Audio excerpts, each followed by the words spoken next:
So together we're working on a project called Live for Another. It's a lot of things, but on the surface, it is us trying to use kindness as a way to get through life, which is kind of dramatic. But we've come to find that being kind and coming up with like really big acts of kindness is something that is really exciting to us.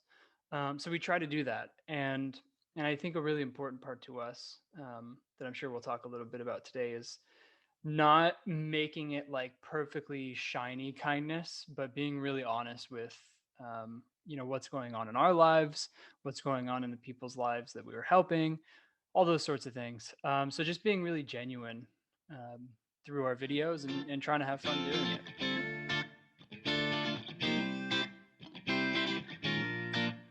So we didn't really start our channel on purpose. It was very much an accident.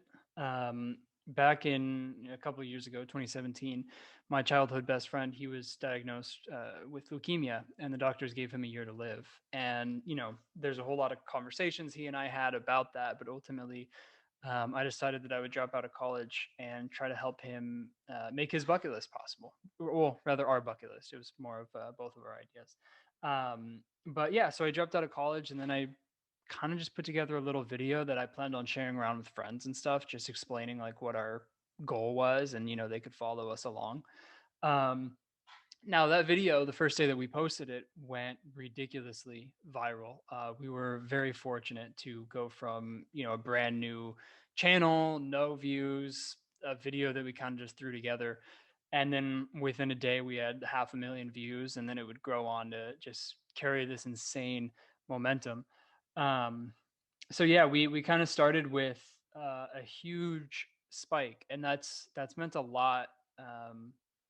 In so many different ways. Like that journey, a lot of people from the internet were helping us with our bucket list. And so I learned a lot about what is important to me working on this channel and these videos, which is really just the idea that sort of like the internet is a crowd-funded source of kindness in a weird way. I learned that through that first experience, but it's also been a technical challenge in a lot of ways because having such a huge spike at the beginning of your life, it really kind of warps your perspective of what success is.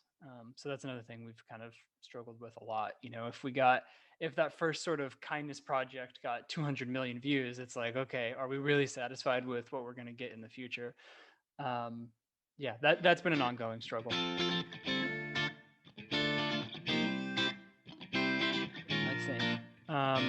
Because if you're wildly successful, you're going to want to be having fun with it, obviously.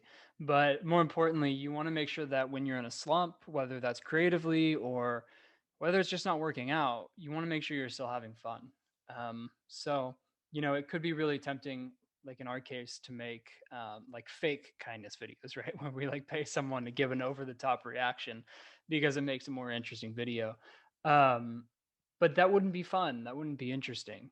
And so I think maybe don't take the shortcuts, which is some things, we tried to take shortcuts in the past and ultimately it detracts from having fun with it. So yeah, I think people should just try their best to just keep going because it's something that inspires them and not try to turn it into a job. Like let that happen naturally. I think that's the beauty of YouTube, right?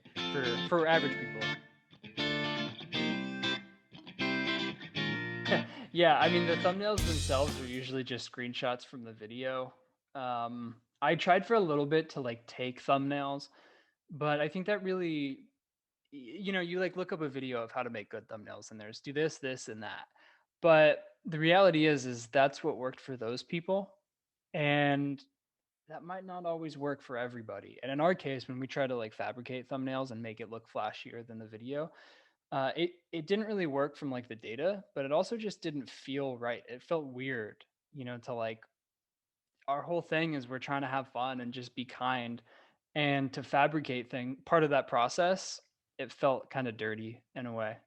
So now we try our best to just take a thumbnail of the video as it's happening. Maybe sometimes like we'll instead of taking a video of something happening, we'll take out our phone and take a picture as a thumbnail. But even then, it's like the real thing as it's happening, as opposed to like after the fact, which is something we tried before.